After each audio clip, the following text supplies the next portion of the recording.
அப்படின்னு யாருமே நினைக்கிறதில்ல. இதெல்லாம் படித்து பார்த்துட்டிங்கன்னா எம்பிஏ படிச்சுட்டு ஒரு சூப்பர் மார்க்கெட்லேயோ இல்லை இந்த மாதிரி சரவணா ஸ்டோரு அந்த மாதிரி இருக்கிற பெரிய பெரிய ஷோரூமில் போய் நிற்கிறாங்க. அதை விட எவ்வளவோ பாதுகாப்பானதும் எவ்வளவோ இன்கம் தரக்கூடியதுமாக இருக்குது இந்த ஆட்டோ ஃபீல்டு. நிறைய பெண்களுக்கு அது புரியலை அப்படின்னு நினைக்கிறேன். இல்லை புரியலையா அவங்களுக்கு அதை வீட்டில் கன்வின்ஸ் பண்ணி வர தெரியலையானும் தெரியல. நிறைய பெண்கள் வரணும் அப்படின்னு தான் நினைக்கிறோம். கிட்டத்தட்ட பார்த்துட்டிங்கன்னா நாங்களும் அன்னியும் அப்படின்னு இருந்துச்சு ஒரு கண்ணாநகரில், அது ஊபரை சேர்ந்து பெண்களுக்கு வந்து நாங்கள் இலவசமாக ட்ரைனிங் கொடுத்துட்ருக்கோம்.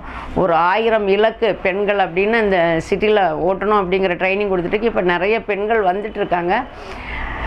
வேலை படிச்சுட்டு வேலை கிடைக்கிற பெண்கள் தாராளமாக அதுக்கு போகலாம், ஒன்றும் பிரச்சனை இல்லை. ஆனால் வேலை கிடைக்கல அப்படின்னு விரக்தி அடையாமல் நிறைய தொழில் ஃபீல்டில் இருக்குது அப்படின்னு பார்த்துட்டிங்க. இந்தியாவில் தான் மோட்டார் ஃபீல்டில் ரொம்ப கம்மி. வெளிநாட்டிலலாம் பார்த்துட்டிங்கன்னா எப்படி இங்கே நம்மளுக்கு car showroom 2 wheeler mechanic shop இருக்கும், அந்த மாதிரியான ஐரோப்பியன்